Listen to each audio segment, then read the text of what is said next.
Seleccionar o descartar una vaca receptora.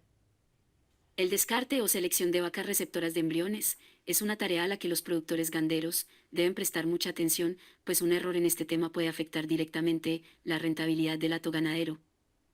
A continuación te detallamos en este video algunos factores que deben ser analizados al momento de descartar o seleccionar una vaca receptora de embriones. Selección.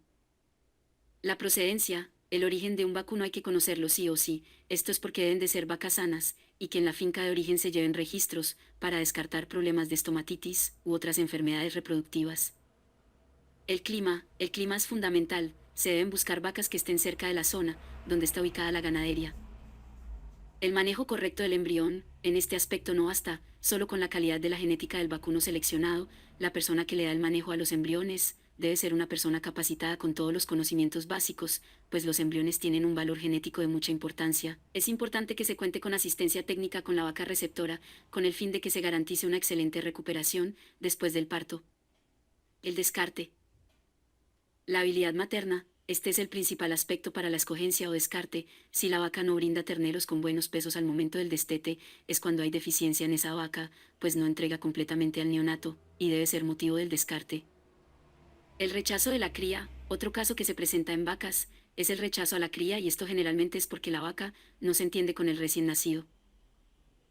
La susceptibilidad a enfermedades, cuando la vaca receptora se enferma con frecuencia o presenta baja condición corporal, es un problema porque esa vaca presentará problemas para poder quedar preñada con facilidad, y se traduce en pérdida, porque no será capaz de parir los embriones, y pérdida de tiempo que en esta técnica de reproducción es muy valiosa, pues tiene la intención de reducir el número de días abiertos. La edad, cuando el vacuno adulto presenta las mismas capacidades de un vacuno joven, pues la conversión de peso es un tema más complejo y debe ser motivo para el descarte. Las labores de la finca, situaciones o eventos externos producidos ya sea por algún accidente u otros factores inherentes al negocio ganadero. Los ovarios grasos, cuando una vaca presenta ovarios grasos, generalmente tiene a ser una vaca muy pesada, y el riesgo que no se preñe y presente problemas de tipo reproductivo son muy altos, por lo tal hay que descartar. Podemos concluir que los productores ganaderos deben ser muy juiciosos, debido a que actualmente existe un aumento en el uso de biotecnologías reproductivas, rapo por la cual es importante que técnicos y ganaderos entiendan y comprendan que cualquier vaca no es un donante de embriones, y que al momento de seleccionar la vaca receptora, se debe contar con la asesoría de veterinarios de confianza, que conozcan la técnica de palpación.